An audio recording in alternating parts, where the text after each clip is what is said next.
Makita nimo mga kaigsunan, ang paglantaw sa tao nakafocus lang sa itsura, sa barog, sa pamorma, sa posisyon, sa personalidad.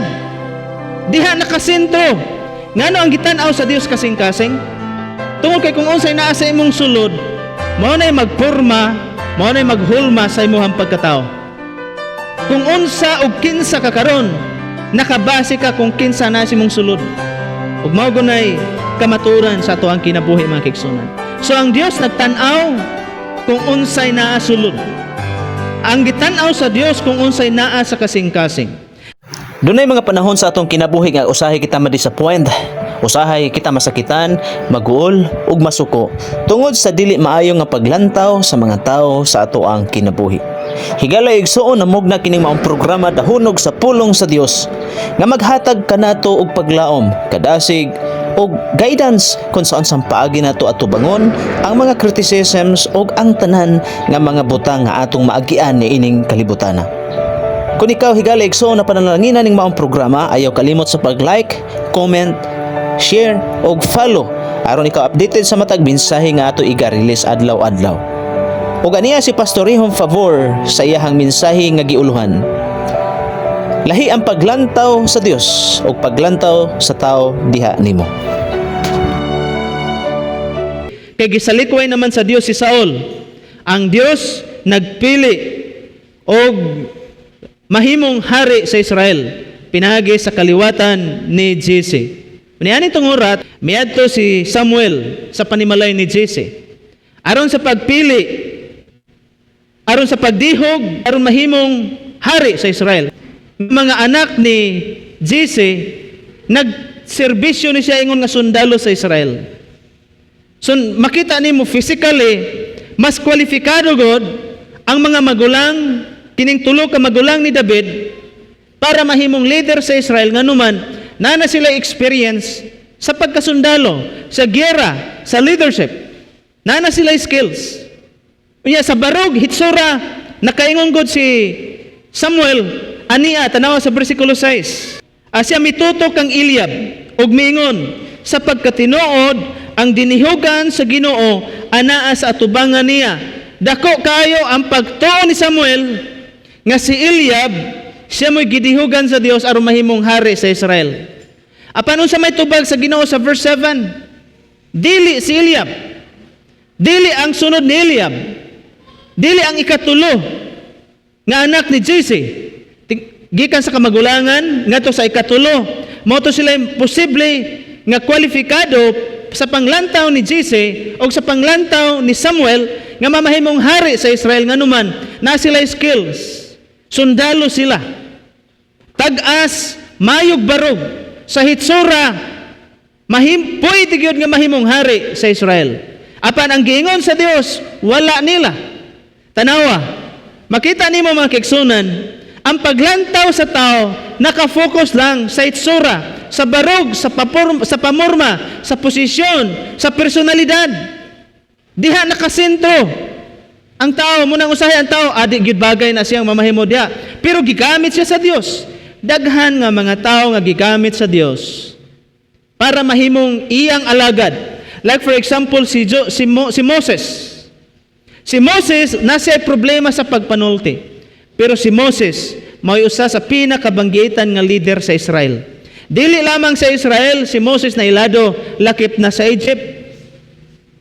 Bisan sa iyang problema sa pagpanulti, apan gigamit siya sa Ginoo. Buti pasabot, gamiton sa Dios o pilion sa Dios ang buot niyang pilion bisag kinsa ug unsa na siya nga tao.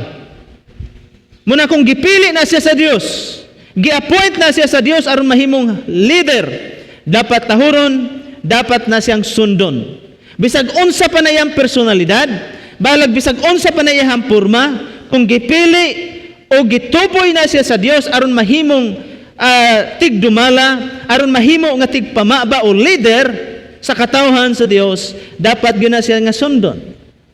Nang ato makita mga kaigsunan nga niining tungura no si Samuel nagtan-aw siya sa tulo ka magulangang anak ni Jesse, nakita gyud og nabati gyud ni Samuel nga mo'y gipili sa Dios. Imagine si Samuel, propeta sa Ginoo, alagad sa Dios. Napod siya kaugalingong qualification kung kinsa ang mahimong maayo nga leader. Buti pasabot kini si Samuel, expert ni siya mukilatis og tao. Nakita ni Samuel ang qualification ni Eliab. Bagay gyud mahimong hari. Kini si Samuel dili ni siya basta-basta nga tao. Propeta nga tao ug anak po ni siya sa pari no dito sa Israel. Munang equip ni si Samuel kabahin sa kahibalo. Equip ni si Samuel, edukado ni si Samuel mga kigsunan. So naagod siya kaugalingong panglantaw. Lantip ni siya sa labutan. Apan diha nimo ma-realize mga kigsunan nga dili karon daghang mga gitawag political analyst. Mayo kay mo analisar. Pero diha ba mo mosalig? No. Daghan kong nadungog nga mga expert mga kigsunan mahitungod sa analysis. Usa sa Chinese nga karon personalidad nga karon banggitan og dato na kayo uswag ilado kayo nga personalidad, si Jack Ma. Tanawa si Jack Ma. Si Jack Ma mga kigsunan, usa siya sa online businessman.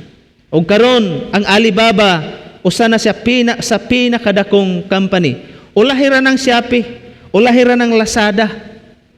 Ang Alibaba mga kigsunan mo'y pinakauna mga 1990s nga dili pa uso ang internet niadto nga time. Anya matud pa ni Jack Ma dunay usa kay gayon dunay forum sa China nga dito gisalmutan sa mga expert sa business o sa internet. Mga eksperto ti sila. Unya tungod kay niadto nga panahon dili pa uso ang internet mga kigsunan, dili pa uso ang online market. So niadto nga time hanap gyud og negative gyud ang panglantaw sa mga tawo mahitungod sa internet. Mahitungod sa online business, mahitungod sa online nga transaction. Apan si Jack Ma, nakita ni Jack Ma ang trend, ang pag-uswag, ang pagsaka sa computer, sa technology. Nakita na ni Jack Ma og positibo si Jack Ma siyang kaugalingon. Moto niadto nga time, tanan nga mga expert mahitungod sa internet, commerce ug sa business niadto nga time, puros negative ang ilang panglantaw kabahin sa online business. Kabahin sa online transaction. Puros negative. Apan si Jack Ma wala siya mag-down, wala siya madiskurahe, unsay ang gibuhat, mipadayon siya. Siya'y pioneer. Gisugdan gud niya hangtod nga pag-abot sa 2005, 2010, diharan murag ni sulbong kalit ang iyang negosyo. Now diyan nato makita makigsunan unsay akong point. Daghang mga taong eksperto, mayo kay analysis, mayo kay musulti. Mga kigsunan. Daghang kayo mga makita nito ang ilahang detalyado ang ilahang pagsulti. Ang ilahang mga pag-analisar mga kigsunan, murag naagod sila basihan. Pero sa atong kinabuhi mga kigsunan, dapat kung sa imong kaugalingon na kay gitinguha, ayaw tan-awa ang tao bisag unsa pa naka-eksperto, sa imong kaugalingon kinahanglan mo himo gugka og desisyon. Diya sulod sa imong kasing-kasing. Dinhi sa sulod sa atong kasing-kasing muna mo porma sa imong kinabuhi. Ug muna gitan-aw sa Dios. Ngano ang gitan-aw sa Dios kasing-kasing? Tungod kay kung unsay naa sa imong sulod, mao nay magporma, mao nay maghulma sa imong pagkatao. Kung unsa og kinsa ka karon, nakabase ka kung kinsa na sa imong sulod. Ug mao gunay kamaturan sa ato ang kinabuhi mga kigsunan. So ang Dios nagtan-aw kung unsay naa sulod.